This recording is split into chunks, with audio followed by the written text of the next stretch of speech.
used engine oil. Gamit na pala eh. Ba't di mo pa tinapon? Kasi pwede pa ito gamitin sa paggawa ng magical artwork.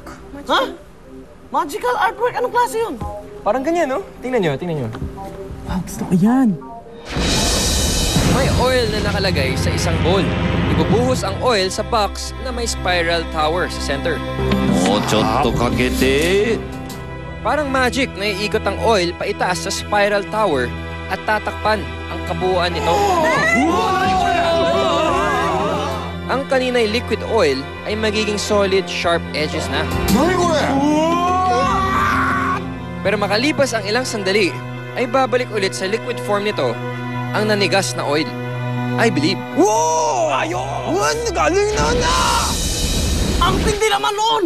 Parang gumagapang pa itaas sa spiral tower yung oil!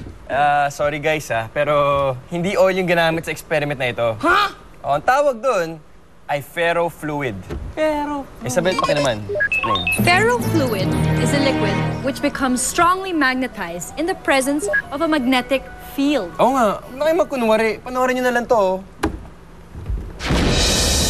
Ang oil sa bowl ay ferrofluid. Ang ferrofluid ay colloidal suspension ng magnetic particles na hinalo sa carrier liquid. Ang colloidal suspension ay mga bagay na may properties ng dalawang state of matter.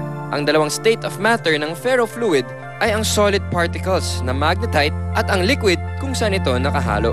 Ang metal spiral tower naman ay isang electromagnet na may kakayahang magbago ang magnetic field na dumadaloy dito. Ang electromagnet ay klase ng magnet kung saan ang magnetic field ay gawa ng pag-flow ng electric current. Ang metal particles sa ferrofluid ay dumidikit sa magnetic field ng electromagnet spiral tower. Malakas ang magnetic field na napoproduce ng electromagnet kung i-compare sa regular magnet dahil hindi basta-basta matatanggal ang dumikit o na-magnetize na metal object dito hanggang hindi nawawala ang electric current na dumadaloy dito. Habang lumalakas ang electric current sa electromagnet, ay lumalakas din ang magnetic field nito. Kung kaya't nagfo-form ng spikes at nagro-rotate paakyat ng spiral tower ang ferrofluid. Ang ferrofluid on electromagnet ay ginamit sa paggawa ng bagong art form technique na pinasikat ng artist na si Sachiko Kodama sa kanyang Morpho Tower structure noong 2006. I believe. Wow! Ayun! Galing na!